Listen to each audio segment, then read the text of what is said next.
Now we review the 2022 release of Black Adam! Can you smell what the Atom is cooking? Alright, ladies and gentlemen, I'm Richard, this is Random Street Theater, and we are reviewing Black Adam. Yes, before I get into that, let me, of course, remind you that for every 1,000 subscribers I do purchase one of these bracelets from 4Ocean. 4Ocean pulls a pound of trash out of the ocean for me every time I do that. Now, on to Black Adam. Okay, so Black Adam is the nemesis of Shazam in the comics. That is at least what I've come to believe. In this movie, not so much. In fact, Shazam doesn't even make an appearance.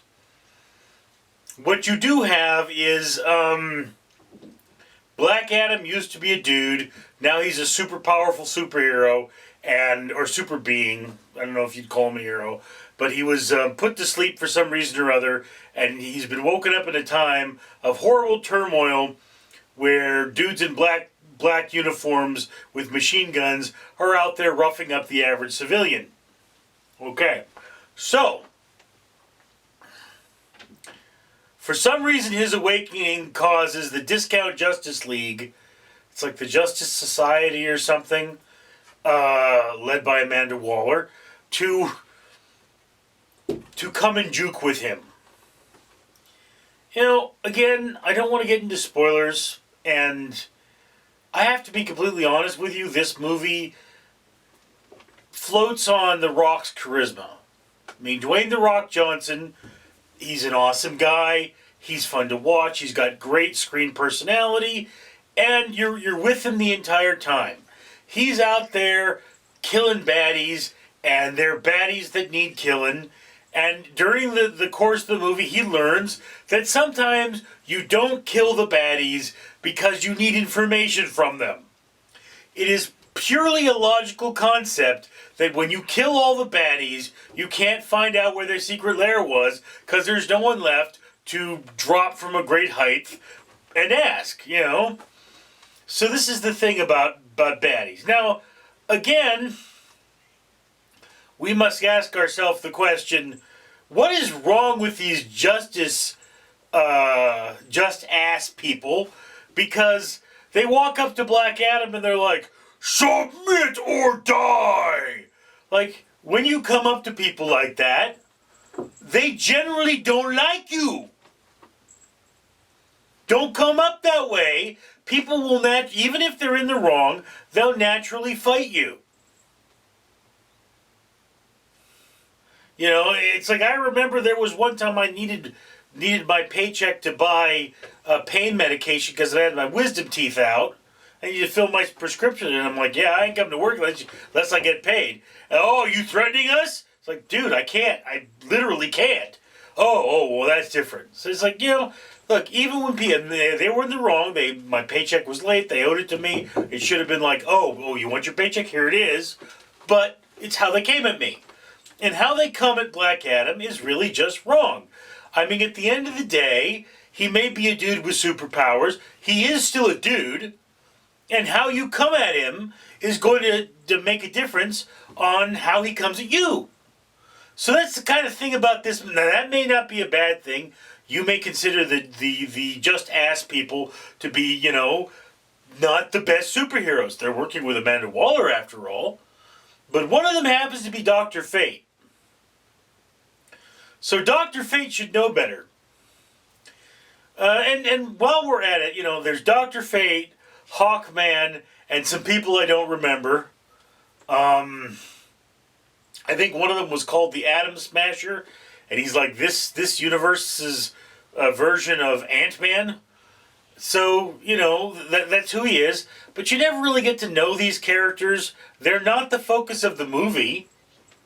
And quite frankly, you know, getting to know them, would it have helped?